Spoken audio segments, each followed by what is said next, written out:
Have you ever wondered what life really feels like after 80?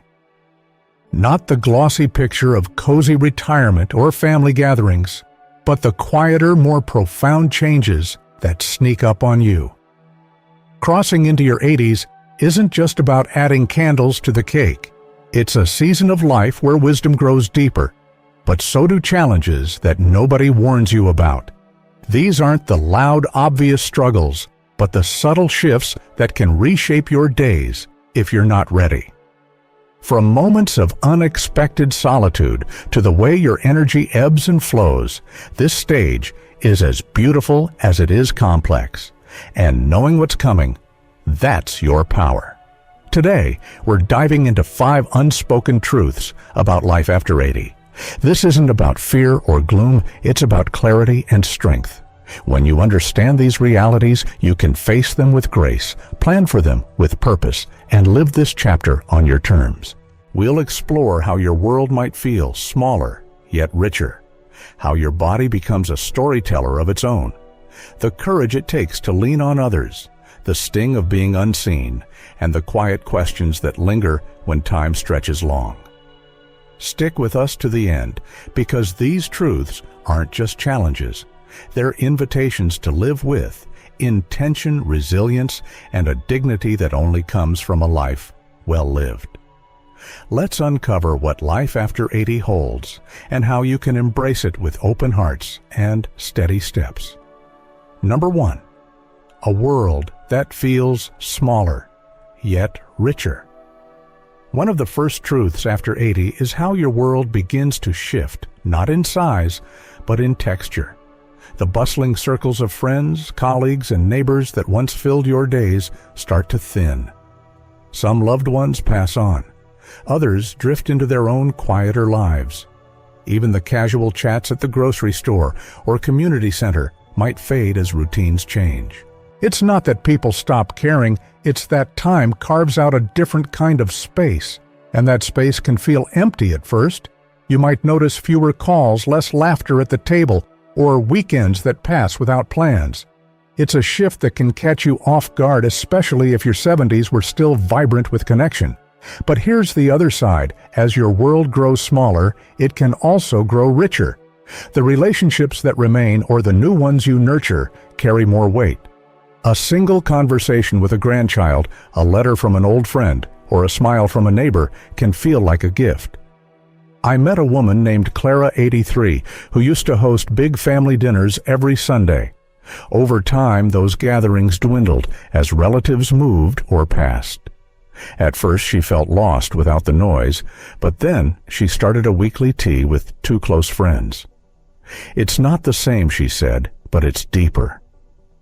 We talk about things we never had time for before. That's the truth no one tells you. After 80, connection isn't about quantity, it's about quality. This shift takes effort, though. You might need to be the one to pick up the phone, join a book club, or wave first at the new neighbor. It's not easy, especially when energy is low or pride whispers you shouldn't have to try. But every step you take to stay connected builds a bridge. And those bridges, they keep your world alive, even if it's smaller than it once was. You've got the strength to build them. You've been building them your whole life. Number 2, a body that tells its own story. After 80, your body becomes less of a silent partner and more of a storyteller. It speaks through stiffer joints, slower steps, or a tiredness that lingers longer than it used to. The small scrapes or colds that once healed in days now take their time. And here's the truth that surprises many. Even minor health moments, a twisted ankle, a stubborn cough, can ripple into bigger changes. One day, you're gardening, the next, you're resting for weeks, and suddenly, your stamina isn't quite the same. It's not just aging, it's a new kind of unpredictability. This isn't about giving up, it's about listening. Your body's story isn't one of defeat, but of resilience. It's carried you through decades, and now it's asking for a different kind of care. I knew a man named Henry, 82, who loved hiking local trails. After a minor fall, he couldn't hike like before. At first he was frustrated, even angry, but then he started walking shorter paths with a cane, noticing birds and trees he'd rushed past for years. "I'm not as fast," he told me, "but I see more." That's the shift. Your body might slow you down, but it also teaches you to savor what's in front of you. The key is balance, not pushing too hard, but not stopping either. Gentle movement, good nutrition, and rest become non-negotiables. And when something feels off, don't ignore it. A quick doctor's visit can prevent a small issue from becoming a long detour. After 80, health isn't a guarantee, it's a partnership. Respect your body's story, and it'll keep carrying you forward. If you're finding this video helpful, drop number 2 in the comments to let me know you're with us. And if you haven't subscribed, hit that button and turn on the bell so you don't miss our next video. Your support keeps this channel growing. Number 3, the courage to lean on others. Here's a truth that can feel like a bitter pill. After 80, you might need help with things that once felt effortless. Reaching for the top shelf, driving at night, or even keeping up with household chores can start to feel heavy. It's not a sudden change. It creeps in quiet and steady until you realize you're hesitating before tasks you used to tackle without a thought. For those who've spent a lifetime being the strong one, the parent, the provider, the fixer, this shift can sting. Asking for help might feel like losing a piece of yourself. But here's the deeper truth. Leaning on others isn't weakness, it's courage. It's choosing wisdom over stubbornness, safety over pride. I met a woman named Rose, 84, who lived alone and prided herself on her independence. One day she struggled to carry her groceries inside. She didn't want to bother her son, but she called him anyway.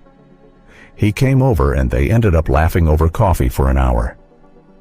"I thought I was a burden," she said, "but he was happy to be there." That's what no one tells you. Accepting help doesn't just protect you, it deepens your bonds. Help doesn't always mean people either. A walker, a handrail, or a meal delivery service can be lifelines that let you keep living your way. After 80, independence isn't about doing it all alone, it's about knowing when to share the load. And every time you say, "I could use some help," you're choosing to keep your story going. That's strength, plain and simple. Number 4, the sting of being unseen. One of the hardest truths after 80 is how the world sometimes stops seeing you. Not your family or close friends, but the broader world, the clerk at the store, the stranger on the street, even the professional who assumes you're just an elder. You might notice people talking over you, assuming you're less capable, or brushing past your stories. It's not always intentional, but it cuts deep. After a lifetime of contributing, creating, and mattering, being overlooked feels like fading into the background. I knew a man named Arthur, 87, who used to teach history at a community college. At a local event, someone asked a question about the past he could have answered with his eyes closed. But they turned to a younger volunteer instead. Arthur shrugged it off, but later he said, "It's like I'm a ghost sometimes." That's the sting. You're still here, full of wisdom and fire, but the world doesn't always notice. Here's how you fight it. You refuse to fade. Share your stories, even if it's just with one person. Volunteer, write, or join a group where your voice matters. Speak up when you're overlooked, calmly but firmly. Your presence is a gift, and every time you claim it, you remind the world that age doesn't dim your light. You're not a ghost, you're a beacon. If this resonates, comment number 4 below to share you're here. And if you haven't subscribed, do it now. Your support means the world to us. Number 5, the quiet search for meaning. As you settle into your 80s, life slows down. The calendar has more empty squares. The days stretch longer. And in that quiet, a question can creep in. What's my purpose now? If you've spent decades working, raising kids, or chasing goals, this stillness can feel unsettling. Old dreams resurface. Missed chances whisper. Not with loud regret, but with a soft ache, the what-ifs of roads not taken, or words left unsaid. It's not about failure, it's about time giving you space to reflect. But here's the beauty: purpose doesn't vanish, it evolves. You may not run marathons anymore, but you can inspire with your stories. You may not lead teams, but you can lift someone's spirit with a kind word. I knew a woman named Edith, 89, who felt adrift after her kids moved far away. Then she started writing letters to her great-grandchildren, sharing family history. "I thought I was done," she said, "but they keep writing back." That's the truth. Purpose after 80 isn't about grand achievements. It's about small, meaningful acts that ripple outward. To find it, start small. What brings you joy? A garden, a book, a conversation? Lean into that. Connect with someone who needs your wisdom. Forgive yourself for what didn't happen and celebrate what did. Purpose isn't a destination, it's the light you bring to each day. And at 80, that light still shines bright. Final thoughts. Living past 80 is a triumph, a tapestry woven from love lessons and courage. But it's also a chapter with truths that demand honesty. Your world may feel smaller, but it's yours to fill with meaning. Your body may tell a slower story, but it's still carrying you. Leaning on others takes bravery, not weakness. Being unseen stings, but your voice can break through. And the search for purpose. It's a journey that never stops, no matter your age. Which of these truths hit home for you? Was it the quiet of a smaller world, the unpredictability of your body, the courage to ask for help, the ache of being overlooked, or the quest for new meaning? Share your thoughts in the comments. I read every one, and they inspire us to keep creating. You're not alone in this chapter. Every step you take, every choice you make, shapes a story that's still unfolding, and it's a powerful one. You get to choose how this chapter feels. Choose connection over silence. Choose care over struggle. Choose to be seen, to be heard, to be present. Because after 80, every moment is a chance to live with purpose, not for applause, but for the quiet joy of being you. Thank you for watching. If this video spoke to you, like, subscribe, and share it with someone who needs it. Drop a comment below with one thing you're taking away today. Your support fuels this channel, and we can't wait to see you in the next video. Keep shining, you've got this.